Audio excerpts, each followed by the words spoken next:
Saludos a todos los amigos de Opina TV. Es un gusto estar nuevamente con vosotros para comentar un tema de mucha importancia para todos los ecuatorianos, luego de haber acudido a las urnas el pasado 16 de noviembre del 2025, a fin de responder 4 preguntas que el presidente de la República planteó a la ciudadanía, es decir, al soberano. 3 de ellas clasificadas como referendo y una cuarta en calidad de consulta popular. Así las cosas, el pueblo debía pronunciarse a favor o en contra de 4 temas que se pueden resumir en: primero, si estamos de acuerdo o no en que se elimine la prohibición de que se instalen bases militares en territorio ecuatoriano. Segundo, si estamos de acuerdo en que se elimine el fondo partidista para las agrupaciones políticas. Tercero, si estamos de acuerdo o no en que se reduzca el número de asambleístas. Y cuarto, que esta es la de consulta, las 3 anteriores son de referendo, si estamos de acuerdo en que se convoque a una asamblea constituyente para que redacte una nueva constitución o carta fundamental para el Ecuador. Como todos sabemos, hoy el resultado fue un no rotundo que ha repercutido en múltiples criterios dependiendo de dónde provengan los intereses de cada sector y, por qué no decirlo, del grado de conocimiento que tengan los propios actores del sí y del no. Para hablar de este tema hemos invitado nuevamente al ingeniero John Ortega, con quien vamos a conversar y a escuchar sus opiniones, sin perjuicio de que cada uno de vosotros, los oyentes, elaboren su propio criterio en respeto a la libertad de pensamiento y opinión que todos tenemos como derecho fundamental humano. Sin más preámbulo, demos la bienvenida a nuestro invitado de hoy. Estimado John, con tu saludo a la audiencia, empezamos enseguida.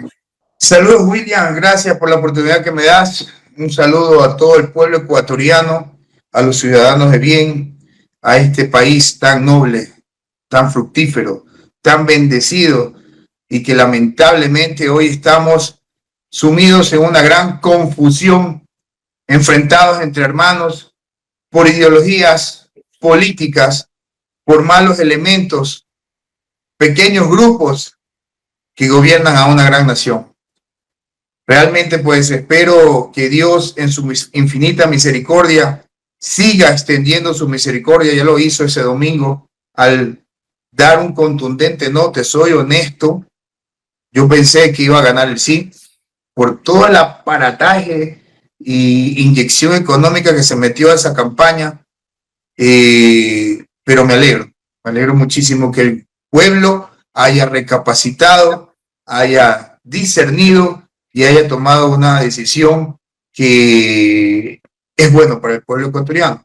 Pero ahí no queda todo, recién empieza.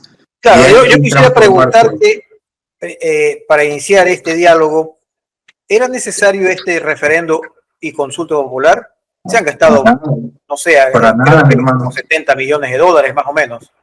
Ya se van gastando 120 millones en 2 consultas que han sido totalmente infructuosas, que han demostrado que tenemos un gobierno totalmente improvisado, que no tiene la más mínima idea de cómo estructurar un proyecto de gobierno con gobernanza y gobernabilidad, que es lo que necesita la patria, con soluciones sustentables y sostenibles para dar resultados altamente efectivos, o sea, con eficacia y eficiencia al corto plazo. Y cuando decimos corto plazo, no mayor a 90 días laborables, y mediano y largo plazo, que devuelvan al país la seguridad integral que no existe y la productividad. Estoy yo más que seguro y más claro que nunca que este gobierno ha sido una farsa, que no conoce, no sabe, y si sabe,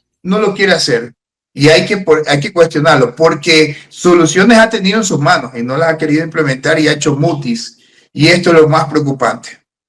Y más allá de las preferencias o de las opiniones que tenga la ciudadanía a favor o en contra de Noboa, yo quisiera que nos expreses qué opinión tienes sobre esta contundente expresión. ¿Qué tiene que entender Noboa con esto de aquí y qué entendemos nosotros al ya actuar en conjunto y haber resultado esto, obtenido este resultado, porque sí, yo tampoco, y creo que la mayoría era pesimistas de que con semejante campaña, con semejante derroche, no solamente en publicidad, sino en bonos, en regalos aquí y allá, era difícil, ¿no? Era difícil. Entonces, ¿qué te ha parecido esta contundente expresión contrario a lo que Noboa pretendía? Bueno, yo quiero citar en el artículo 1 de la Constitución de la República, que es nuestra Carta Magna, que nos cobija y hay que respetarla, no solamente cuando nos conviene, sino en todo momento, respetarla y considerarla.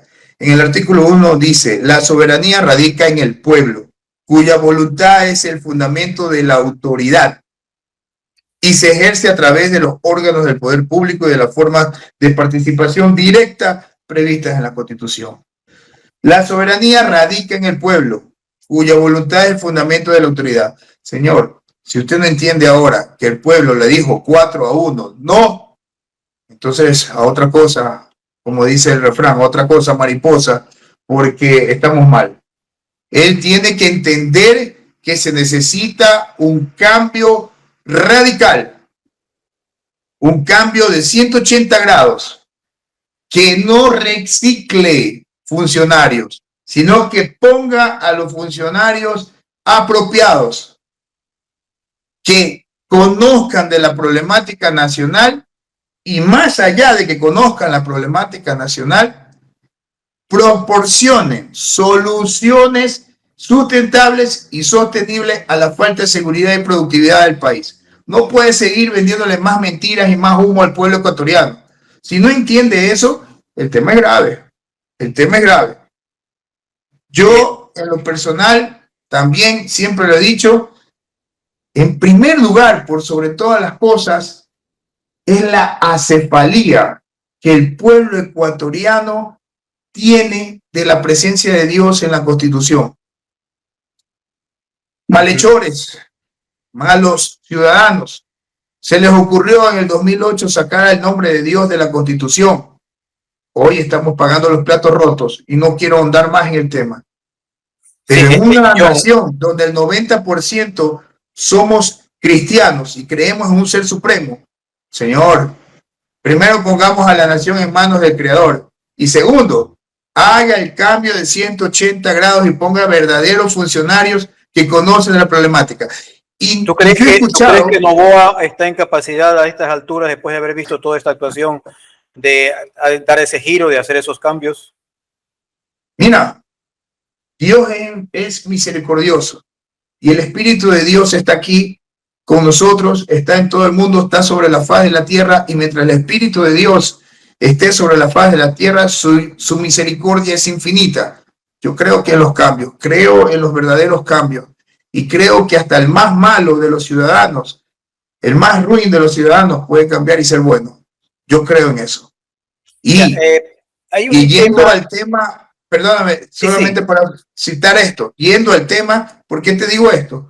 Porque el señor presidente de la República ha tenido, por parte nuestra, de DPL, al partido al cual yo represento, Desarrollo, Patria y Libertad, nosotros hemos presentado soluciones a toda la problemática nacional con ayuda extranjera, con ayuda de recursos, que muy bien hubiesen dado al corto plazo, no mayor de 90 días, hubiera dado seguridad integral que no tiene el país de productividad. ¿Por qué no lo recibió? Más aún cuando se lo ofreció en forma gratuita, un año gratis. La gente de Israel, conjuntamente con la que yo trabajo, ofrecimos un año gratis, una plataforma tecnológica que devolvía inmediatamente la seguridad integral que no hay y daba también productividad. ¿Por qué no lo aceptó? Entonces son cosas que están ahí, ¿no? Pero nunca es tarde para cambiar. Creo que es un presidente que recién va a cumplir su año del primer periodo. Muchos hablan de revocatoria. No puede haber revocatoria constitucionalmente porque no tiene todavía un año. Entonces, claro, tiene que ser a partir del mes de mayo en todo caso. Entonces hay gente que está hablando con las vísceras y no con la razón y la inteligencia. Con la razón y la inteligencia le digo, señor presidente, hable con su ministra Palencia, hable con su ministro Leonel Calderón, que fueron los últimos que recibieron las propuestas que nosotros dimos, que muy bien le sacaría a usted del atolladero y del problema en que se encuentra ahora mismo. y podría contentar a todo el pueblo ecuatoriano con seguridad integral y productividad. ¿Por qué no lo aplicó? Y es una gran pregunta y una gran respuesta que espera el pueblo ecuatoriano.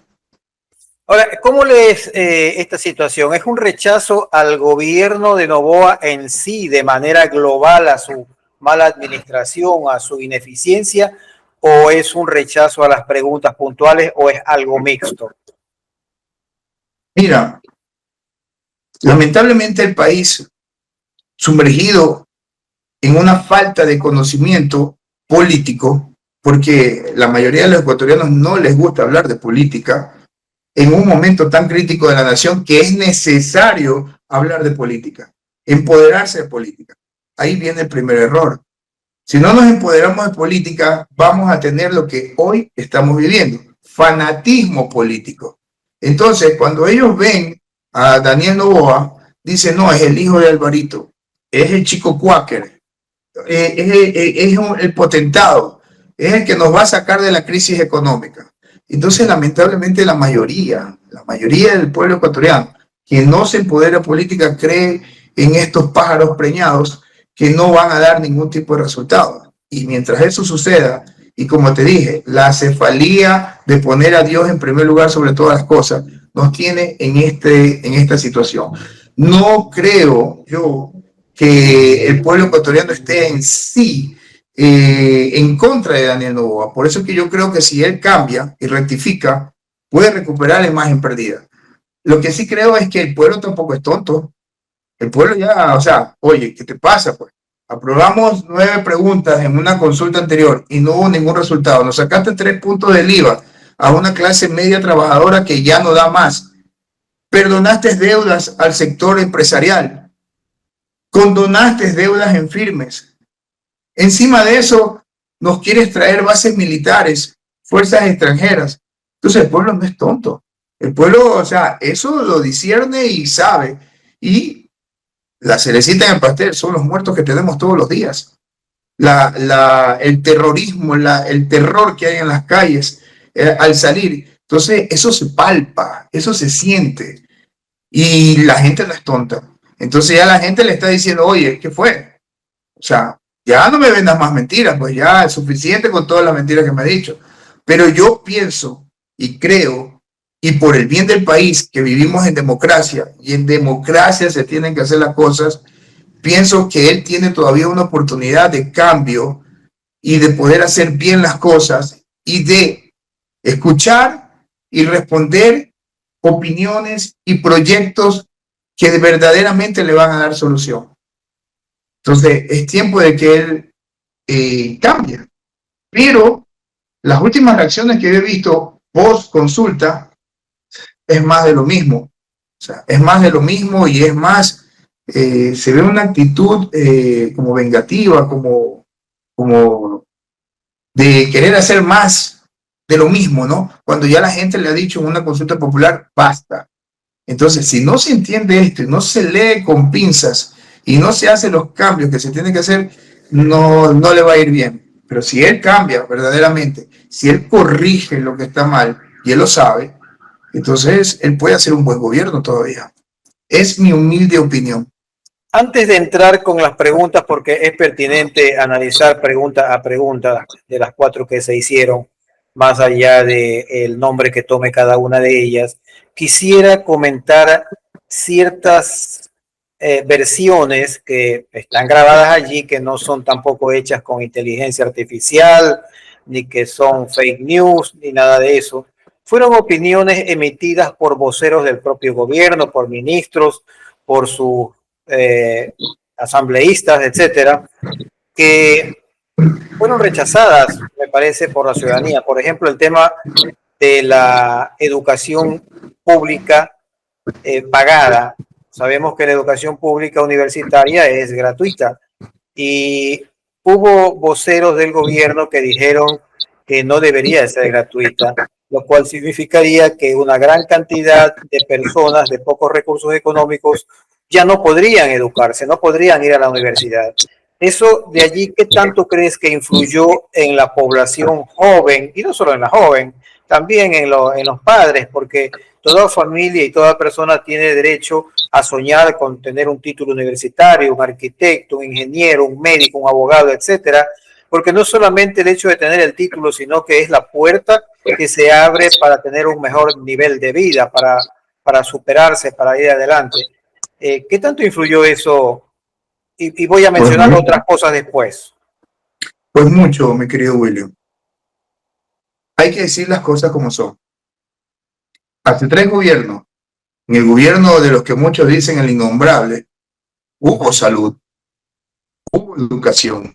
No hay mejor ciego que el que no quiera ver, pues. De todo lo que se le acusa, esto es materia aparte, pero hubo educación, hubo servicio social, hubo beneficio social hacia las grandes mayorías. Ellos lo palparon, lo sintieron, lo gozaron. Hoy ya no lo tienen. Entonces, tú vienes y le quitas algo que ya ellos tenían por derecho, y cito en el capítulo 1, artículo 11 de la Constitución, el inciso 4. Ninguna norma jurídica podrá restringir el contenido de los derechos ni las garantías constitucionales. Señores, no se puede, algo que se ha ganado por derecho constitucional, no se lo puede coger y borrar de una manera sorpresiva, de una manera autoritaria, sin consulta, y peor, de manera empática, no vender bien el asunto del por qué hacerlo. Y ahora, ¿por qué se da todo esto? Pues, ¿por qué hablamos de suprimir la educación gratuita y cobrar la educación pública? Porque hay un déficit que hay que cubrir de más de 4.000 millones de dólares hasta las últimas cifras que yo escuché, no sé si ya habrá aumentado, pero hay un déficit que está claro. Hay un problema de terrorismo, hay un problema de inseguridad, y todo esto se combate con recursos. Sin embargo, nos pusieron 3 puntos del IVA que fueron destinados por el pago de deuda. Googleen y miren qué se hizo con esa plata. O sea, no se invirtió en lo que se tenía que invertir, que era plataformas tecnológicas para generar seguridad integral, armamento, equipamiento, entrenamiento en las fuerzas militares. ¿Cuándo vamos a madurar como país? ¿Cuándo piensa el país madurar políticamente y como república para resolver nuestros propios problemas y no esperar que un tercero nos los venga a resolver? Eso demuestra la inmadurez de la persona que nos gobierna, que es un muchacho joven todavía. Ahora, John, escúchame un ratito. Yo quiero reflexionar sobre lo siguiente.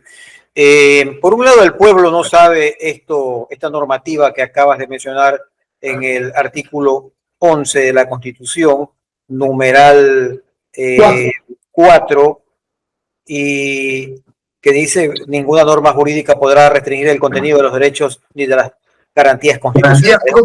Aquellos que votaron sí, y muchos de los que votaron no, de pronto no conocen esto, pero yo creo que una persona que tiene conciencia, que tiene una elemental formación en valores, no creo que debería de estar de acuerdo con que a las clases más pobres, a los menos privilegiados, se les coarte su derecho a educarse y tengan que pagar. O sea, ahí es donde yo hago un análisis de que no solamente el problema está en el gobernante, sino en aquellos que son capaces de respaldar cuestiones de esta índole que adolecen de ética y de moral. Así es, pero a eso iba a llegar. ¿Cómo llegamos a todo esto? Es como te digo, la falta de recursos y las acciones impositivas que se le ha cargado al pueblo para generar recursos y supuestamente cubrir estas brechas o este déficit que tenemos, y que hay que tratarlo con urgencia porque tenemos una falta de seguridad integral. Pero yo voy más allá de eso. Entonces, por eso es que el gobierno dice: no, es que recortemos aquí en educación. Ahorita no está viendo que le está recortando a las mismas Fuerzas Armadas para el próximo año.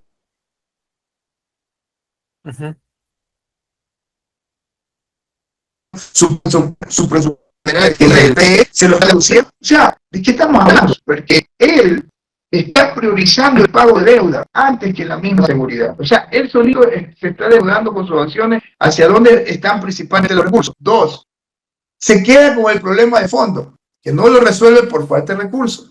3, ataca los sectores más vulnerables para quitarles esos pocos recursos y destinarlo acá. Y sin embargo, de una manera irresponsable, inmadura nuevamente, emite bonos, beneficios, el bono de la maternidad, adelantó los 13º, si de por sí es difícil cubrirlos a fin de año, pero él se da el lujo de adelantarlo. ¿Qué significó eso? Más deuda.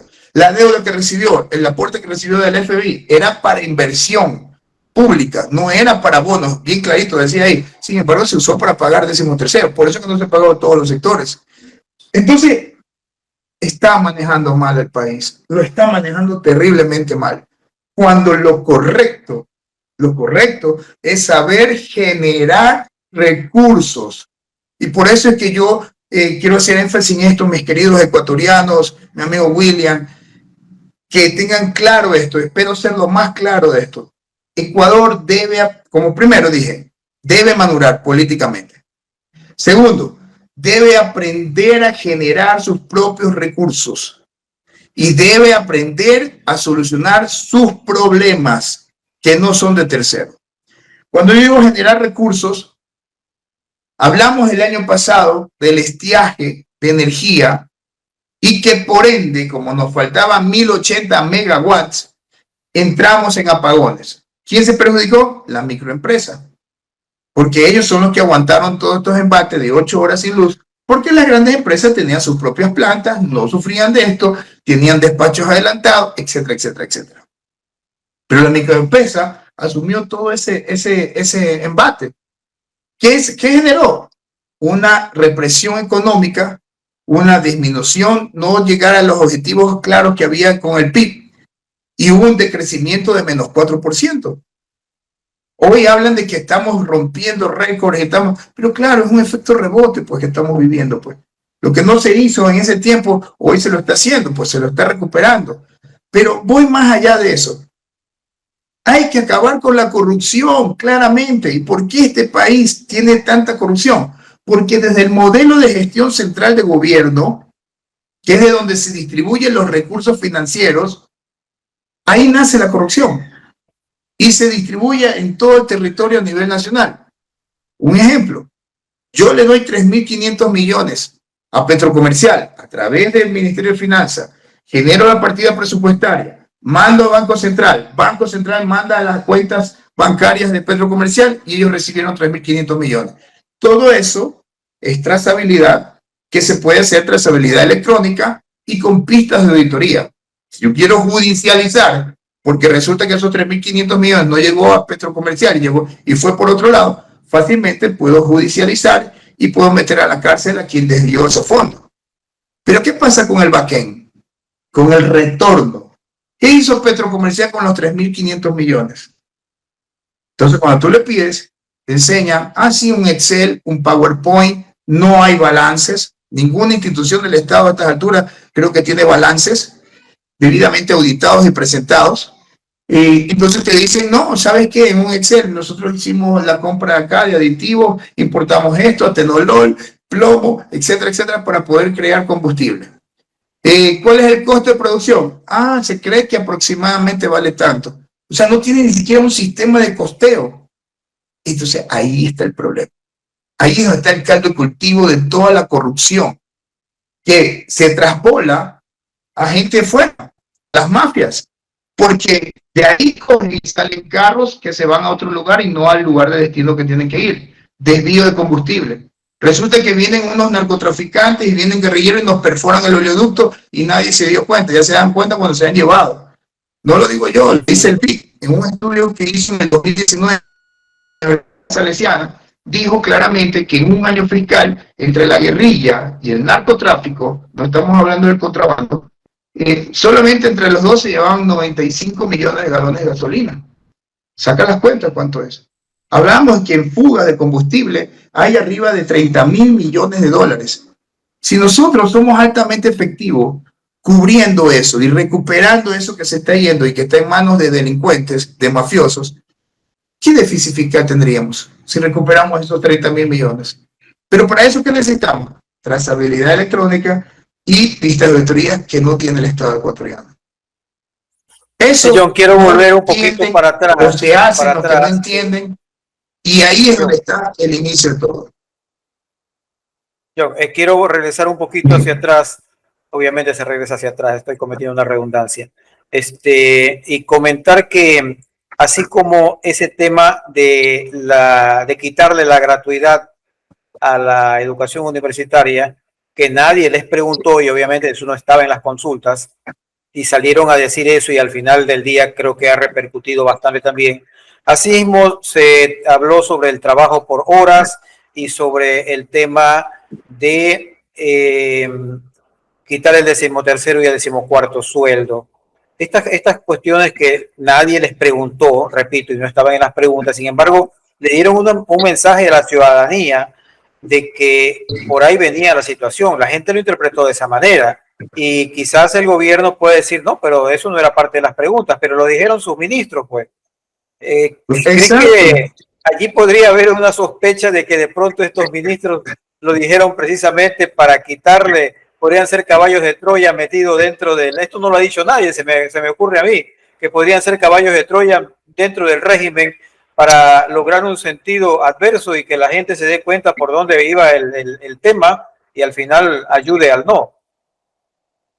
Estimado William, mira, que yo creo que es complejo entender el tema, pero vuelvo y te repito, el problema está en el modelo de gestión central de gobierno. Los ministros salen a hablar, no es que salen a hablar porque les da la gana, ellos hablan lo que le autoriza el presidente, de lo que Claro, yo he estado, y después, ellos hablan lo que el presidente les dice lo que tienen que hablar. Entonces, yo descarto eso. O sea, ellos están diciendo lo que él les está diciendo que hagan. Y hay una o dos personas que pueden, se puede decir que manejan el destino o las directrices que se toman dentro de este gobierno, pero no más. Es un círculo cerrado. Ellos hacen lo que les ordenan hacer. Eso yo lo tengo clarísimo. Segundo, como te dije, el modelo de gestión central de gobierno, ahí está el problema. En la educación, son $180 que aproximadamente reciben las universidades estatales para cada alumno. Yo te nombro una universidad, y creo que la mayoría de los ciudadanos lo conocen, como el Instituto Técnico Bolivariano, que era un instituto técnico y ahora se convirtió en universidad. Yo he conocido el desarrollo de sus inicios. Y tiene instalaciones de primera, todo se maneja con plataformas tecnológicas, tienen asistencia virtual online al 100%, y también presencial, sus instalaciones son de primera, y el presupuesto que ellos manejan es apenas de $105 por alumno. Entonces, si las universidades estatales están recibiendo $180, ¿qué están haciendo con ese presupuesto? Entonces, es lo primerito que tenemos que ver, porque ahí hay falencias. Mira, tú sabes que en las universidades públicas siempre está metido la política, incluso la política universitaria y todo esto que son los que manejan los hilos y destinos. Hay que ponerles controles, no quitarle los recursos.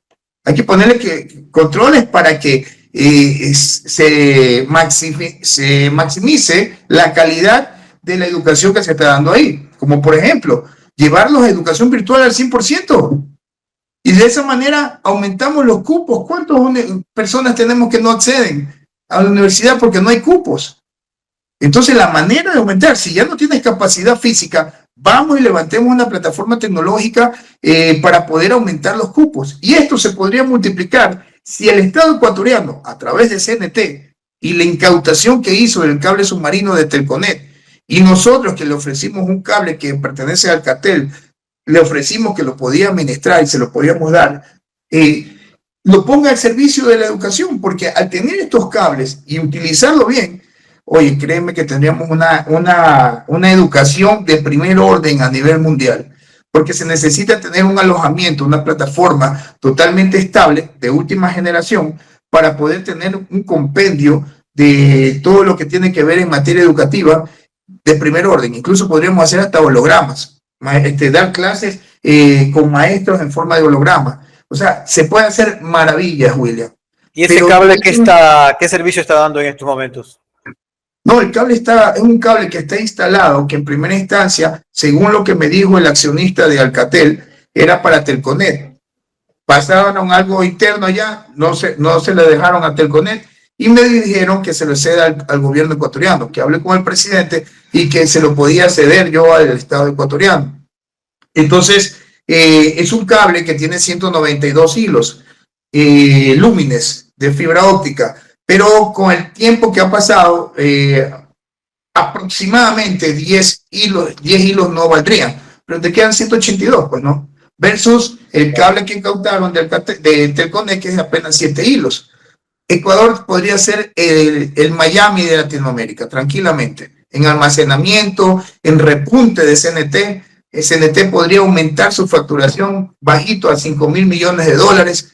Todo esto se puede hacer. Nosotros conocemos el manejo de eso, es una tecnología que se denomina CDWDM y que tiene 146 canales de multiplexación versus los 16 que tiene el de Telconet.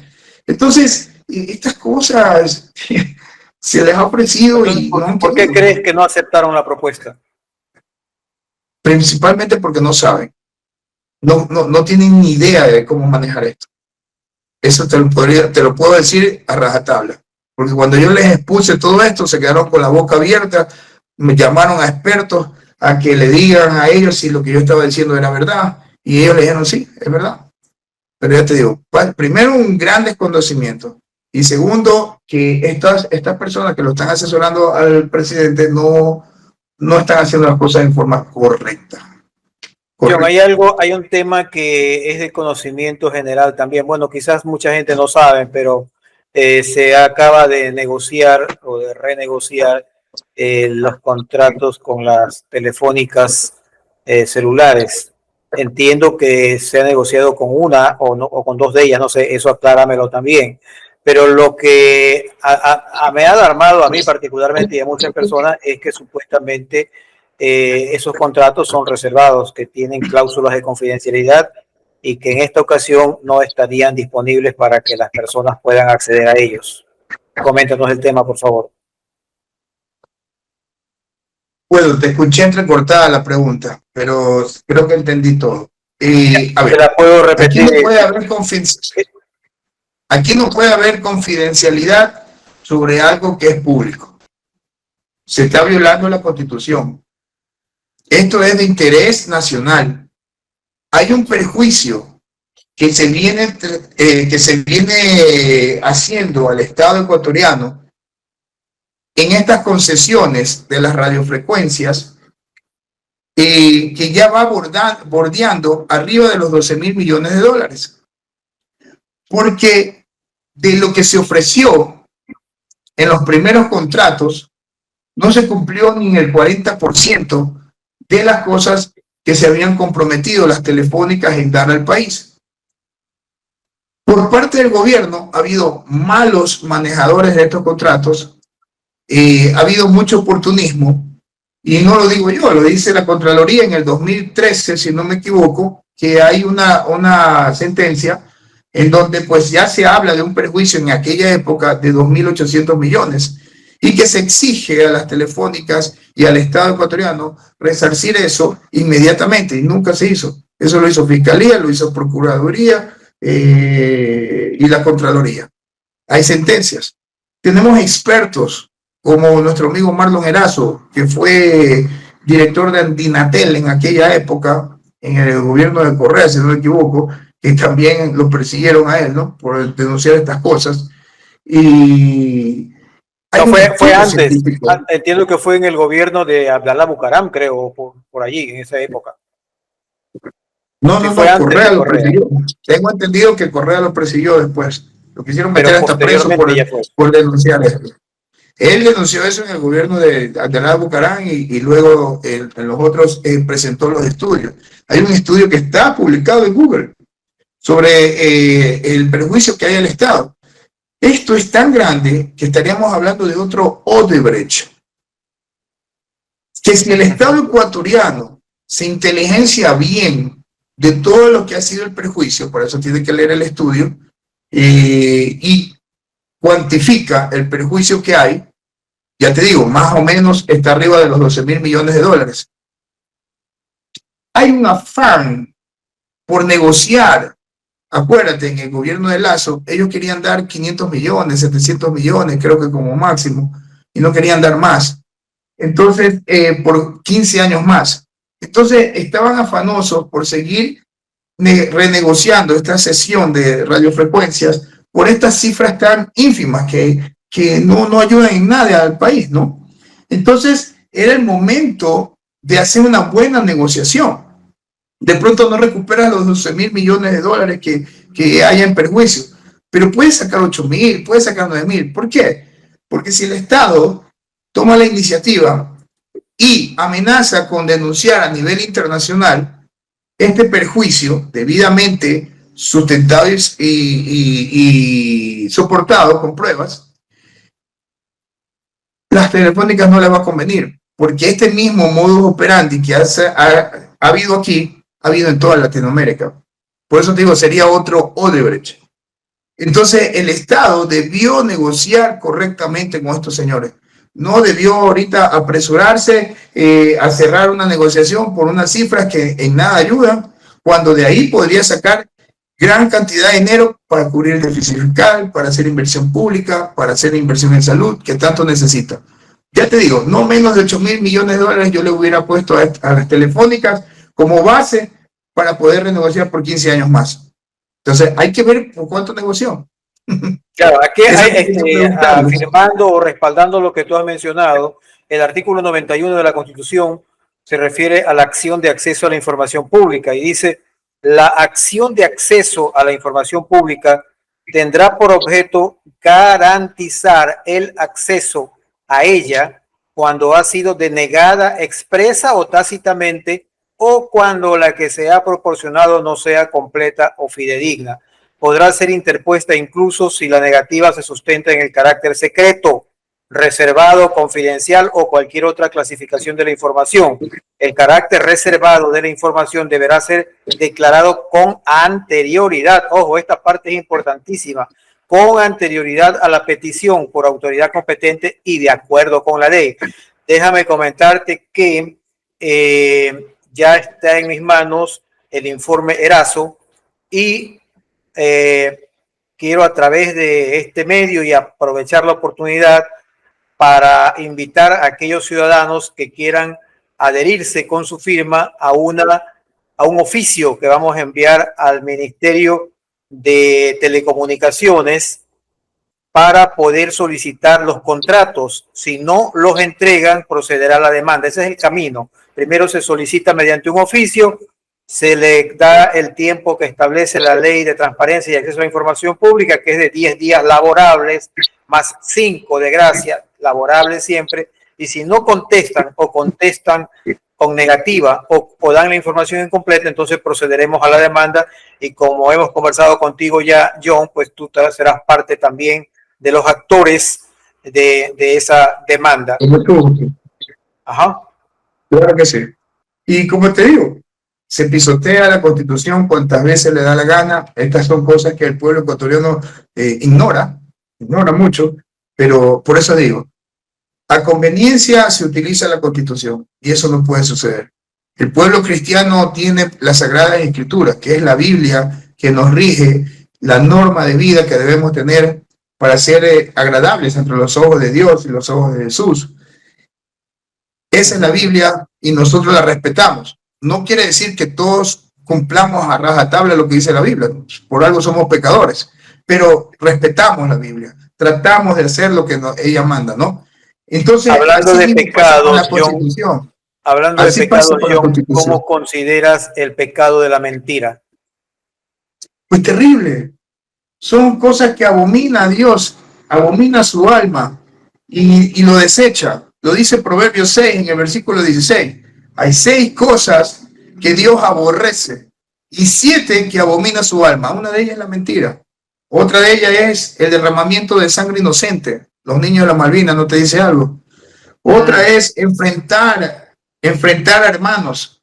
Hoy tenemos un país dividido, polarizado por 2 tendencias que ha llevado a un enfrentamiento entre hermanos ecuatorianos. 2 tendencias políticas que manejan la polaridad en este momento.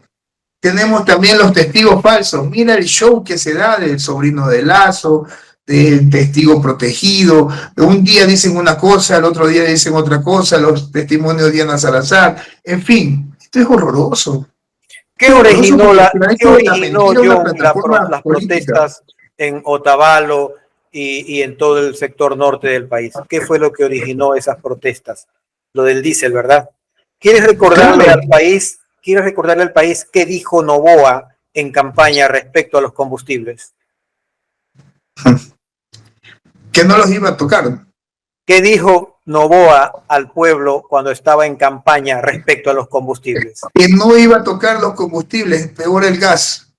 En campaña lo dijo, que no iba a aumentar. Sin embargo, hoy sigue una receta. Lo que pasa es que, mi querido amigo, esto también es complejo de entender. Cuando una persona actúa de manera ortodoxa, que es lo que está haciendo el gobierno ecuatoriano, el gobierno ecuatoriano actúa de manera ortodoxa. Cuando hay soluciones heterodoxas, con metodología y haciendo también, y ambas cumplen el mismo resultado. Entonces, una medida ortodoxa para poder acceder a créditos, para poder tener fondos, para poder cumplir con los acreedores, principalmente, y luego ver si hay algo para seguridad y productividad o inversión pública, te dice el FMI, bueno, yo te voy a prestar $5,000 millones, pero necesito que me elimines los subsidios. Necesito que me elimines los bonos, necesito que me elimines. Es como banco, como toda institución financiera. La institución financiera no va a ver, pobrecito, que es William. No, la institución financiera, a ver, William, tú cumples con los requisitos, yo te puedo prestar, pero estas son mis condiciones, porque yo tengo que velar por mi rentabilidad. Tengo que asegurarme de hacer un buen negocio contigo. Entonces ellos ponen sus requerimientos.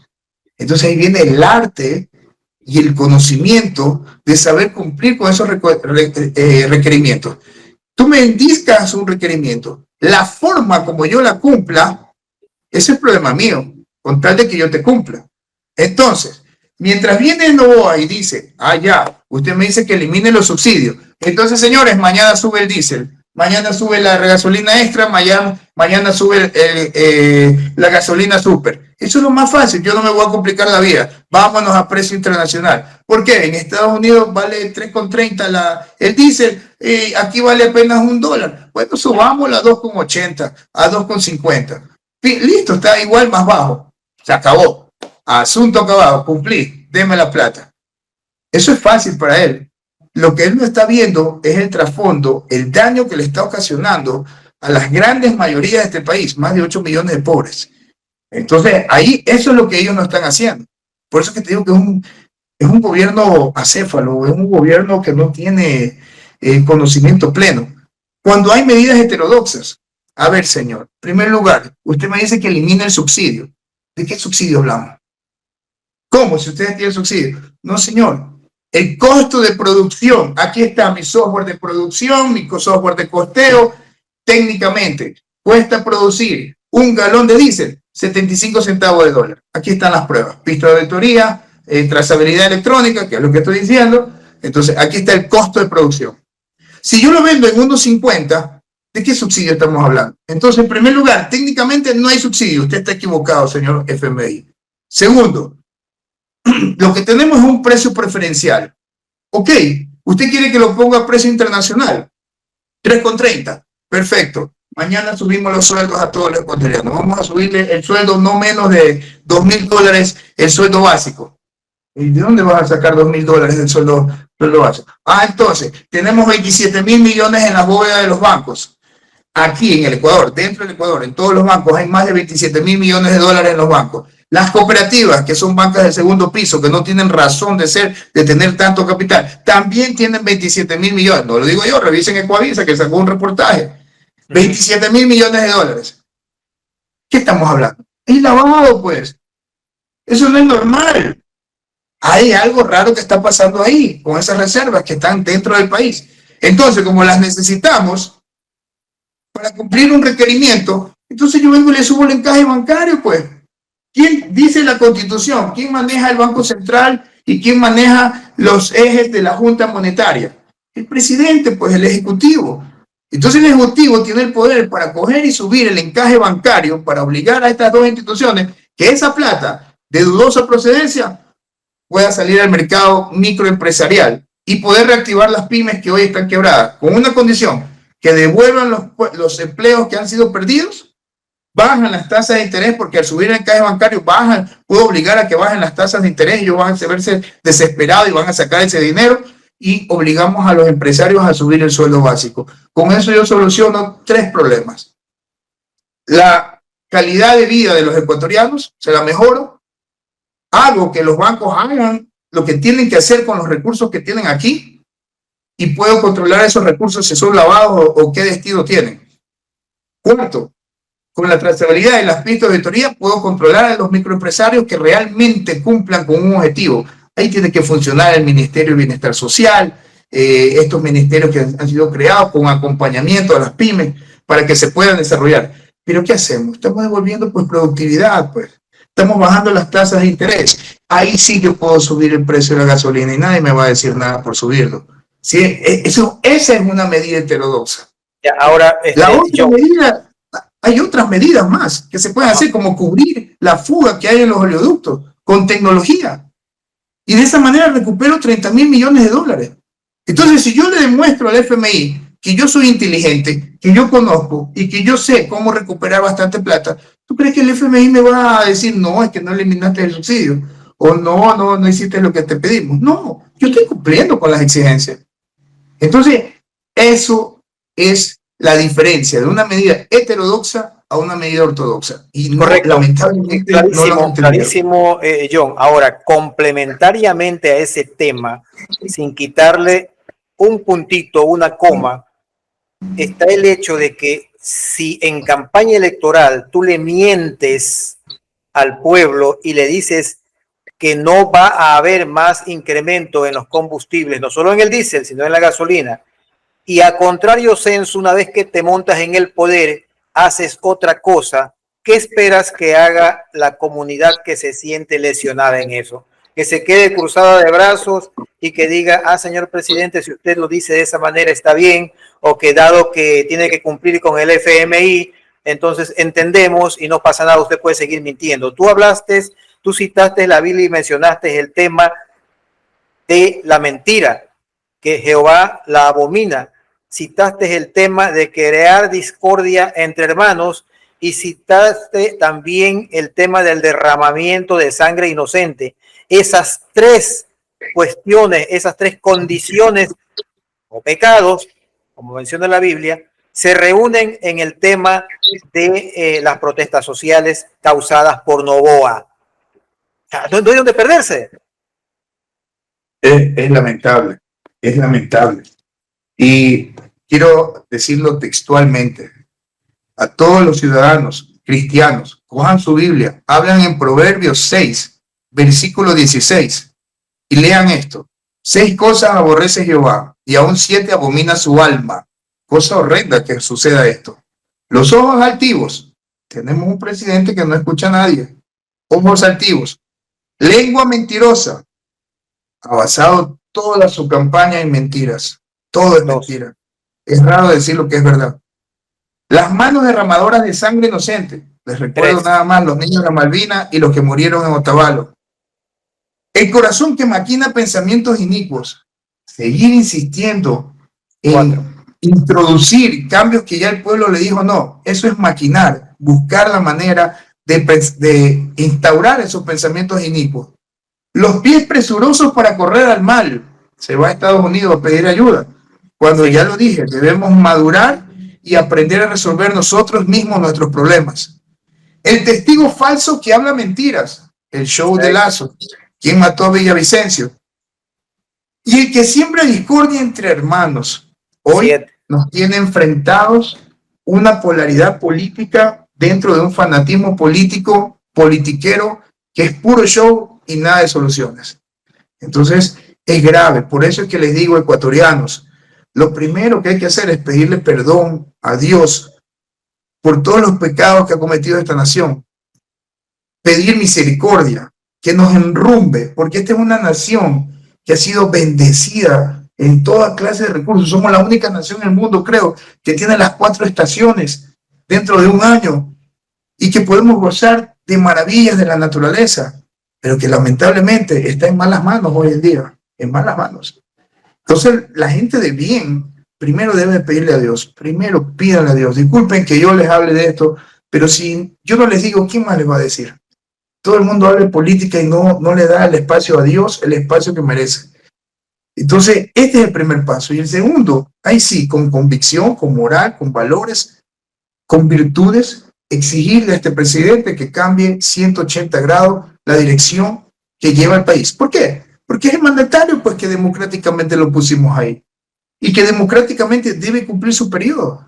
Entonces hay que insistirle, hay que corregirlo, hay que hablarle fuerte para que escuche, atienda y escuche a los que saben, pues, a los que sabemos, a los que le hemos dado soluciones. Por lo menos merecemos, por respeto y por el derecho constitucional que nos asiste, una respuesta. Entonces, eso es lo que te puedo decir, mi hermano. O sea, yo creo en Dios y creo que hay solución. Para Dios no hay nada imposible.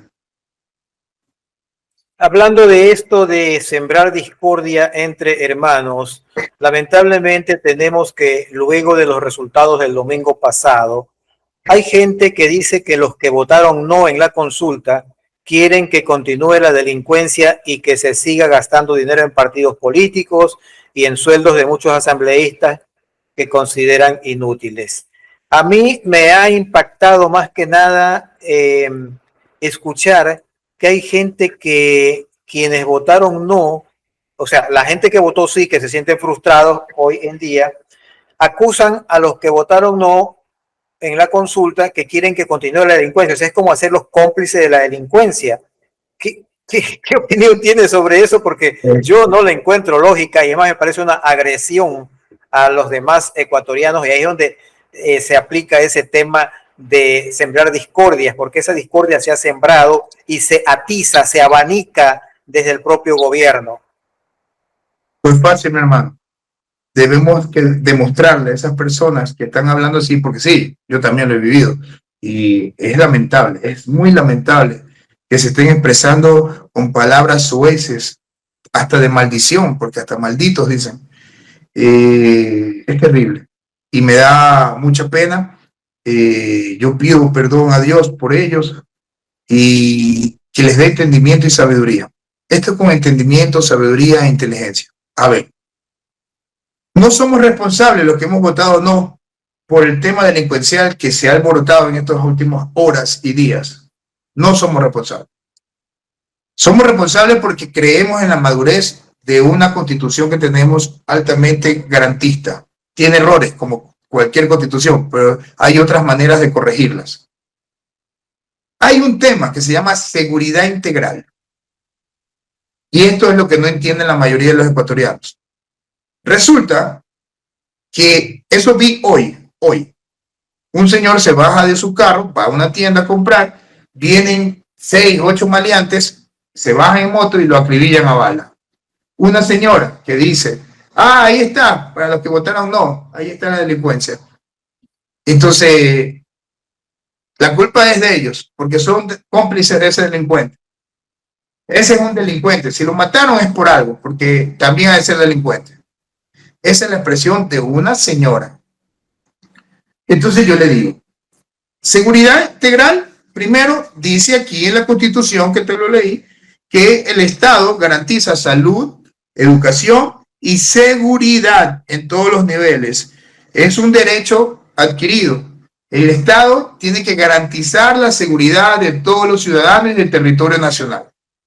Hablamos de seguridad integral. ¿Qué es seguridad integral? Seguridad integral es seguridad territorial, seguridad ciudadana, la seguridad territorial a cargo de las Fuerzas Armadas, la seguridad ciudadana a cargo de la policía, seguridad de informática, ahí viene inteligencia militar y policial, seguridad legal, lo que hacen los jueces, tiene que haber trazabilidad y tiene que haber pistas de auditoría.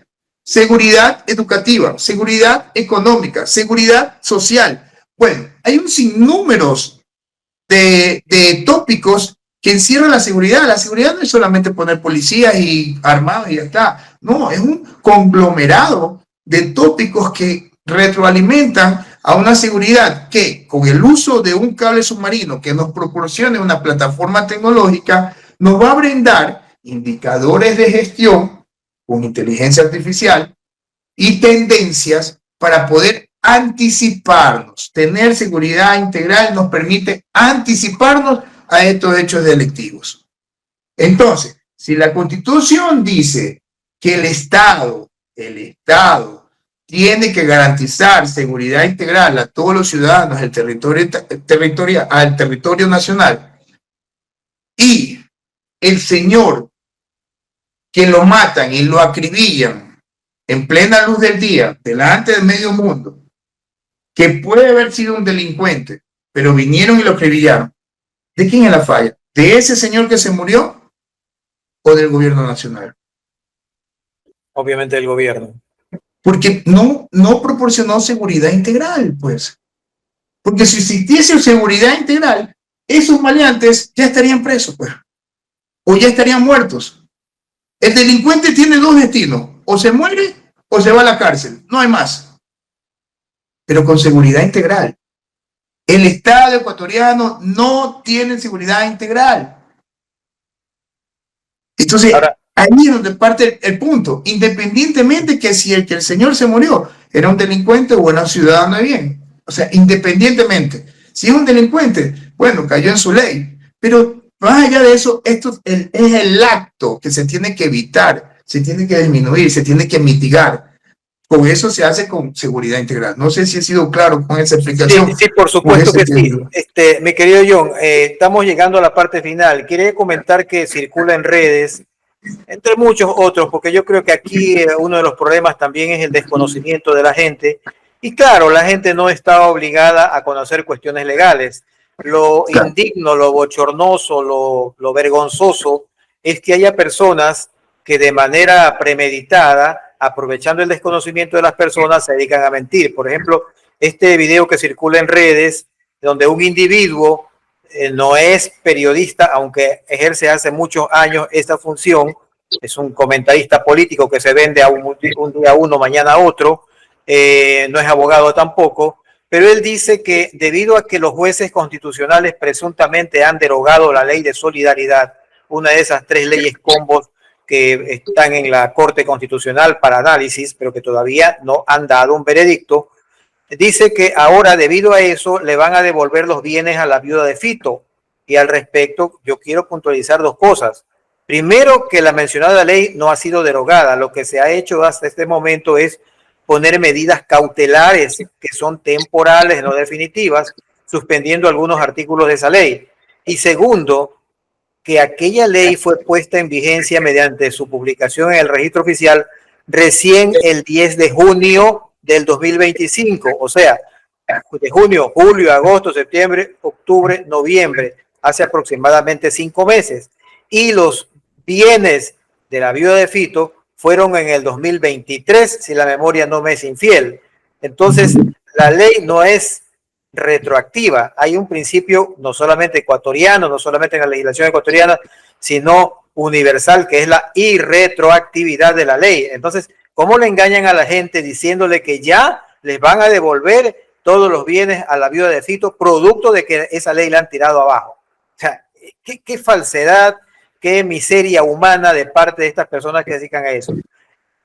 Yo quiero preguntarte algo, mi querido John, y es, ¿qué opinas respecto a la propuesta de tener una constitución? Bueno, era la propuesta, ya ahorita es historia, de apenas 180 artículos en contraste con los 444 que tiene la actual, donde según confesión del propio gobierno desaparecerían los derechos de la naturaleza, entre otros. No, él dijo más bien que los iba a proteger, que en los 180 artículos estaban todos los artículos que garantizaban la naturaleza, la protección a la misma, al medio ambiente. Eso lo dijo. Entonces se les dijo de otros ministros, porque yo escuché la opinión de un ministro que dijo que desaparecerían, que para qué iban a ver esos artículos. Pero para que tú veas, yo escuché una entrevista que le hicieron a él directamente y él dijo, quiero aclarar que en los 180 artículos no vamos a tocar ninguno que son de los derechos de la naturaleza, del medio ambiente, del buen vivir y todo. Pero, o sea, ahí denota que no saben de lo que hablan. Hablan por hablar. Acuérdate que dijo cuando se le preguntó, y bueno, ¿cuáles son los artículos que va a poner? No, después cuando gane el sí, ahí te lo digo. Así sí, actúa como un rey, ¿no? Es improvisado todo y no saben, es peligrosísimo si hubiese ganado el sí para un cambio de constitución. Vuelvo y te repito, tienes la Biblia, que es la Sagrada Escritura, y la mayoría son cristianos, pero todo el mundo respeta la Biblia, a pesar, buenos y malos respetan la Biblia. Asimismo es la Carta Magna, guardando las distancias y las diferencias, ¿no? Pero la Carta Magna, la Constitución, es la que nos rige en democracia. Tenemos que sujetarnos a ella, nos guste o no nos guste. Claro, entonces, es el manual del ciudadano, el contrato social. Así es. Entonces, si hay algo que está mal, lo podemos debatir en la asamblea, lo podemos discutir. Se debe de escuchar la voz ciudadana de los asambleístas, gente preparada, y poder mejorarlas, ¿no? Y ir mejorando poco a poco, pero no venir y decir que voy a cambiar y por último que ChatGPT me puede dar haciendo la constitución, porque o sea, son cosas que de verdad no tienen ni pie ni cabeza poderlo analizar. Lo que yo te puedo decir tajantemente es que no saben ni en dónde está parado, por decirle algo muy suave, ni en dónde está parado en el diseño de una constitución. Así no se hace una constitución. Ahora, yo quiero entrar con una pregunta final que puede ser bastante como ponerle el cascabel al gato. A ver, vamos a ver. ¿Qué piensas tú? ¿Cuánto ha pesado el voto correísta para que el resultado sea un contundente no al régimen de Noboa? Porque algún peso habrá tenido, ¿no? Yo creo que en este país, sobre todo analizando las últimas elecciones presidenciales, entre una Luisa González, que representaba al correísmo, y Daniel Noboa, que representa a ADN y a todos los grupos de derecha, todos hablaban en un principio de un empate técnico. Finalmente los unos y los otros, es decir, los novoístas y los correístas, fallaron o aparentemente fallaron porque resultó de que Noboa le sacó una significativa ventaja a Luisa. De cualquier manera, creo que el voto correísta ha influido, sí, ha influido en algún porcentaje. Eso es lo que quiero preguntarte. Y déjame terminar nada más con esto, para quizás matizar un poco más el tema. Cuando revisamos los resultados de las 4 preguntas, son muy distintos los porcentajes, porque, y eso quizás sea el factor más contundente que avala lo que tú mencionaste hace un momento, sobre el hecho de que se trata es de que el pueblo ha rechazado en realidad las propuestas, porque en la A, por ejemplo, el no alcanza el 68.82. En la pregunta B, en cambio, el no es del 66.75%, o sea, más bajo. En la C, el porcentaje del no es 61.58, o sea, es el más estrecho. Y luego, en la cuarta, que se refiere a la constituyente, el no tiene el 68.63, o sea, el margen más bajo, lo que denota de que la gente sí ha reflexionado, al menos en un porcentaje, que no es un voto de odio, nada más como algunas personas dicen, no, es un rechazo al presidente y se acabó. Aquí ha habido reflexión, al menos en un porcentaje. Cuéntanos tu versión sobre esto. A ver, esta votación del no, que en términos generales diríamos que le ha dado 4 o 3-1, y no es algo que haya sido por el correísmo o por algún sector político. Esta es una reacción del pueblo ecuatoriano. Vuelvo y te digo, como lo dije al principio, para mí se interpuso la misericordia de Dios en lo que yo creo, porque estaba dicho que debería ganar el sí. A las últimas horas del viernes se le pagó a los jubilados, se les pagó el 13º a los funcionarios públicos. O sea, hasta las últimas horas se estuvo haciendo hasta lo imposible para garantizar que gane el sí.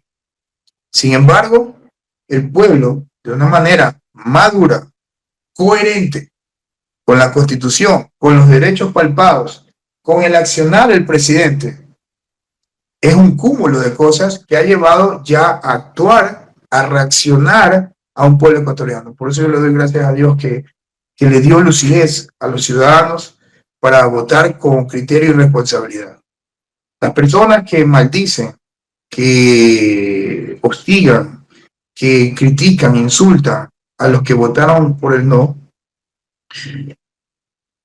espero y ruego a Dios que puedan entrar en reflexión. Eso sucede cuando tenemos un fanatismo político y no un empoderamiento político. A través de estos espacios, como el tuyo, que te felicito, muy profesional, debemos poner a los mejores elementos a nivel nacional que conocen a fondo la política para que instruyan al pueblo, para que de una manera pedagógica se le explique al pueblo lo que está pasando y cuáles son las opciones. Esto, no, vuelvo y repito, no se trata de izquierda, de derecha, esto se trata de hacer ya lo correcto. Y creo que el pueblo ya reaccionó y se dio cuenta que es hora de hacer lo correcto. Por eso yo le digo al gobierno nacional que ponga las barbas en remojo, que recapacite, que los cambios que está haciendo en estos días no son los adecuados, es más de lo mismo, y que por favor escuche por su propio bien y por el bien de toda la República. No nos no arrastre a un pueblo entero al pecado, a la perdición, de una manera inmisericordia. Cambie, reflexione. Eso es lo que te puedo decir. Gracias, John. Gracias, muchas gracias. Ha estado con nosotros el ingeniero John Ortega, a quien agradecemos su tiempo y sus valiosas opiniones, que seguramente ayudan a comprender un poco más ampliamente el tema abordado. A quienes se han quedado hasta el final les agradezco también y les pido que compartan este video con sus amigos y familiares para darle vigor a esta débil democracia de la cual gozamos todavía y contribuir a construir un país donde la ciudadanía se empodere de sus derechos y los defienda. Gracias, John. Si hay algo más que agregar, por favor, con toda confianza, adelante y cerramos. Medios como este deben multiplicarse. Mercantilistas de la información deben desaparecer. Acotando lo que tú dijiste de estos pseudos periodistas que se venden al mejor postor en cada gobierno y no es nuevo. Gracias, John. Un abrazo para ti y será hasta una próxima oportunidad. Que Dios los bendiga. Pasen bien. Hasta pronto. Bendiciones para ti.